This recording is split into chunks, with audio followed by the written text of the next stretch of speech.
क्या आपने कभी सोचा है कि सफलता सिर्फ मेहनत और टैलेंट से नहीं, बल्कि इस बात से भी तय होती है कि आप लोगों के साथ कैसे पेश आते हैं? क्या आप ज़्यादा देते हैं या सिर्फ लेते हैं? क्योंकि एडम ग्रांट की किताब गिव एंड टेक बताती है कि सफलता की असली चाबी देने की कला में छुपी है। नमस्कार दोस्तों, स्वागत है आपका आपके अपने चैनल टूस पर, जहां हम दुनिया की सबसे बेहतरीन किताबों से सीख निकालते हैं, आसान भाषा और रिलेटेबल एग्जाम्पल्स के साथ। आज हम बात करने वाले हैं एक ऐसी किताब की जो आपके रिश्तों, करियर और सोच तीनों को बदल सकती है। भाग एक। लोग तीन तरह के होते हैं, गिवर्स, टेकर्स और मैचर्स। एडम ग्रांट के अनुसार दुनिया में लोग तीन कैटेगरी में बटे हैं। एक, टेकर्स, लेने वाले। ये वो लोग हैं जो हर रिश्ते में सिर्फ अपना फायदा देखते हैं। इन्हें बस ये चिंता रहती है कि मुझे इससे क्या मिलेगा। कोई सहकर्मी जो सिर्फ तब आपकी मदद करता है जब उसे खुद कोई काम होता है। दो, मैचर्स, संतुलित लोग। ये गिव एंड टेक में बराबरी रखते हैं। अगर किसी ने मदद की तो बदले में वही मदद लौटाएंगे। आप किसी को नोट्स देते हैं और सोचते हैं, अगली बार उसे भी मुझे देना चाहिए। तीन, गिवर्स, देने वाले। ये वो लोग हैं जो बिना बदले की उम्मीद के मदद करते हैं। इनका फोकस होता है, मैं किसी की कैसे मदद कर सकता हूँ। वो दोस्त जो आपकी प्रोजेक्ट फाइल बना देता है सिर्फ इसलिए कि आप परेशान ना हो। भाग दो, गिवर्स, सबसे नीचे भी और सबसे ऊपर भी।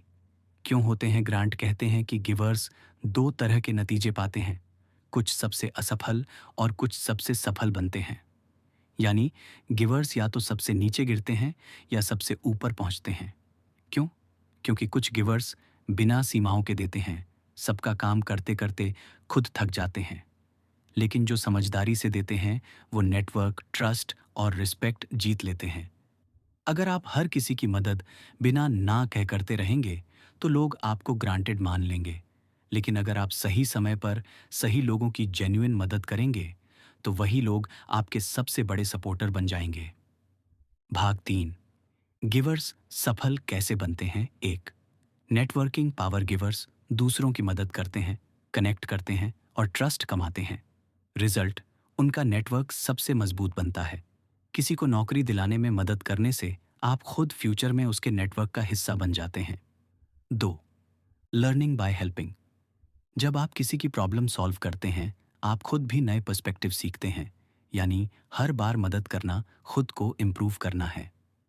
तीन, पॉजिटिव रेप्यूटेशन।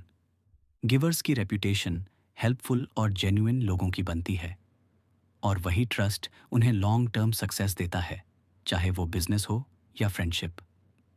भाग चार, अदरिश गिवर बनो, सेल्फलेस नहीं। ग्रांट कहते हैं सफल गिवर्स वो हैं जो दूसरों को देते हैं लेकिन अपनी सीमाएं जानते हैं। इन्हें वो कहते हैं अदरिश गिवर्स, यानी जो दूसरों का भला भी करते हैं और खुद का भी नुकसान नहीं होने देते। अगर आप हर किसी को हाँ कहते रहेंगे तो आप थक जाएंगे, लेकिन अगर आप वहाँ हाँ कहें जहाँ आप सच में वैल्यू बना सकते हैं तो आप और सामने वाला दोनों जीतेंगे। भाग पाँच, गिवर होने के खतरे। एक, बर्नआउट। हर समय दूसरों के लिए देने से खुद की एनर्जी खत्म हो सकती है। दो, एक्सप्लॉयटेशन। कुछ लोग आपकी अच्छाई का फायदा उठा सकते हैं। तीन, गिल्ट। ना कहने में डर लगना, जबकि कभी कभी वही सबसे ज़रूरी होता है। इसलिए गिवर बनो, लेकिन स्मार्ट बाउंड्रीज रखो।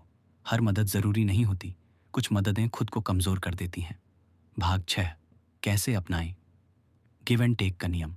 एक, अपने गिविंग स्टाइल को पहचानो। क्या तुम गिवर, टेकर या मैचर हो?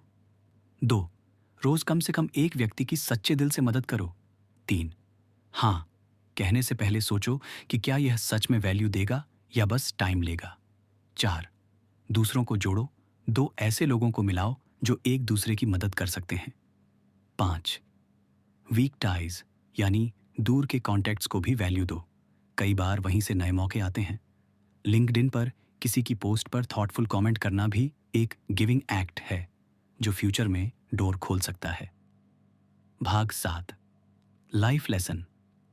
एडम ग्रांट की यह किताब हमें सिखाती है कि success doesn't just depend on what you know, it depends on how you interact with others. यानी सफलता सिर्फ आपकी स्किल्स पर नहीं, बल्कि इस पर भी कि आप दूसरों से कैसे व्यवहार करते हैं। अगर आप देने की सोच रखते हैं, ईमानदारी, सीमाओं और रणनीति के साथ, तो न सिर्फ आप खुद आगे बढ़ेंगे, बल्कि दूसरों की जिंदगी में भी रोशनी लाएंगे। तो दोस्तों, सोचिए, क्या आप गिवर हैं या टक्कर? कमेंट में बताइए कि आप किस कैटेगरी में खुद को देखते हैं। अगर आपको ये वीडियो समरी पसंद आई हो, तो इसे लाइक, शेयर और सब्सक्राइब करना ना भूलें, ताकि आप अगली किताब की स्यूमाड़ी मिस ना करें।